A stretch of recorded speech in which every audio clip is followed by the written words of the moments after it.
Kumusta? Magtatanim tayo ng kamatis.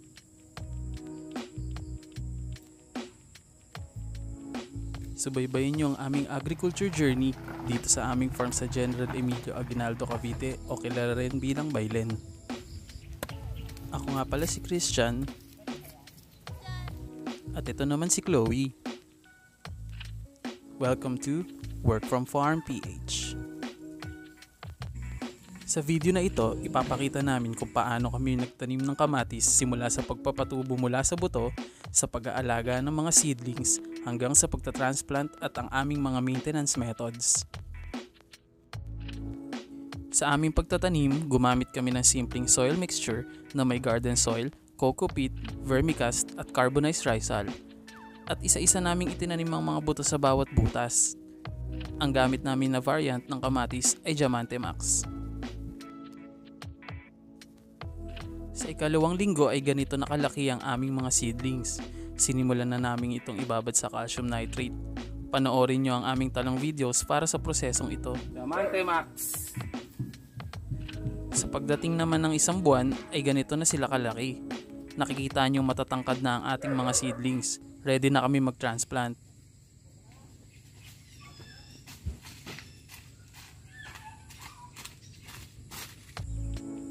Nakikita nyo na dinadahan-dahan namin ang pagkukuha mula sa seedling tray para hindi namin madamage ang mga ugat.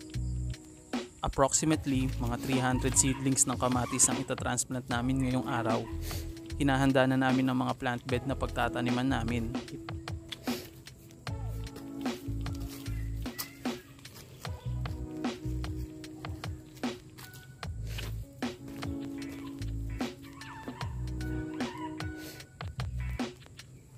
Sa pagbubutas, kalahating metro ang layo ng mga ito katulad din ng layo ng aming mga talong. Ayon sa aming research, ito ang common naming nakikita sa iba pang mga farmers.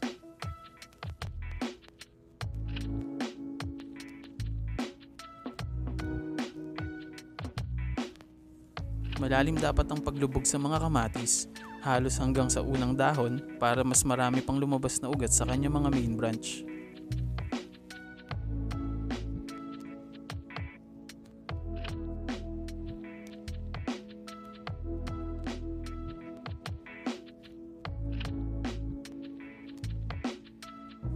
Siya nga pala, tag-ulan ngayon habang nagtatransplant kami ng mga kamatis kaya malagkit pa ang lupa na mas maganda kasi hindi na namin diniligan ng mga kamatis sa pagkatanim.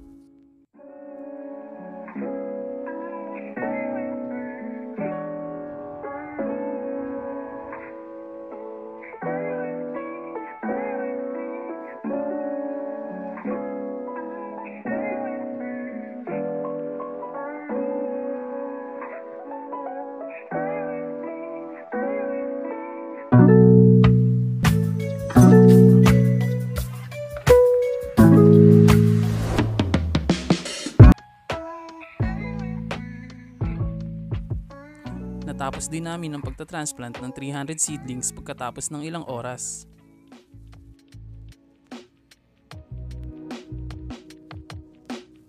Makalipas naman ng isang linggo sa pagka-transplant, gumamit kami ng fertilizer na to. Sa isang balde ng tubig, maglagay ng kalahating lata ng sardinas ng calcium nitrate at isang kutsara ng fungicide. Panoorin nyo ang aming mga video kung paano kami maglagay ng mixture na ito sa aming mga talong. Gagamitin ang mixture na ito hanggang sa pangalawang linggo pagka-transplant. Sa pangatlong linggo sa pagka-transplant ng ating mga kamatis, maglagay na tayo ng complete fertilizer or triple 16. Bubutasan natin malapit sa puno para ma-absorb ng mga ugat ng fertilizer. Maglalagay tayo ng isang kutsarita o 5 grams kada puno. Ganito nakalaki ang aming mga kamatis seedlings sa kanyang 3rd week sa pagkakatransplant. Maglalagay tayo ng complete fertilizer weekly para sa paghahanda sa pagbubulaklak.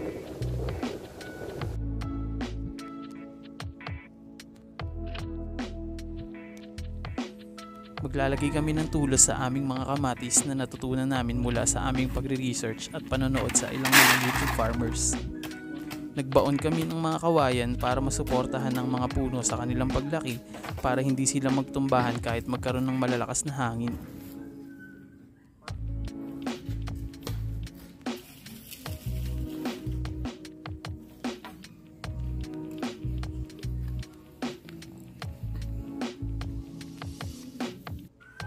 Tinalian namin ng bawat puno para mas malalong tumibay.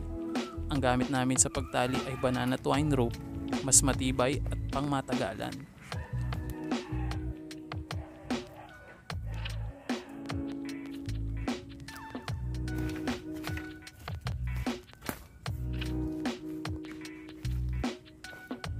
Batakin mo, kuya. Nakalaylay eh. Nakalaylay. Mababatak pa yan?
Ngayon at habang lumalaki ay magdadagdag ulit kami.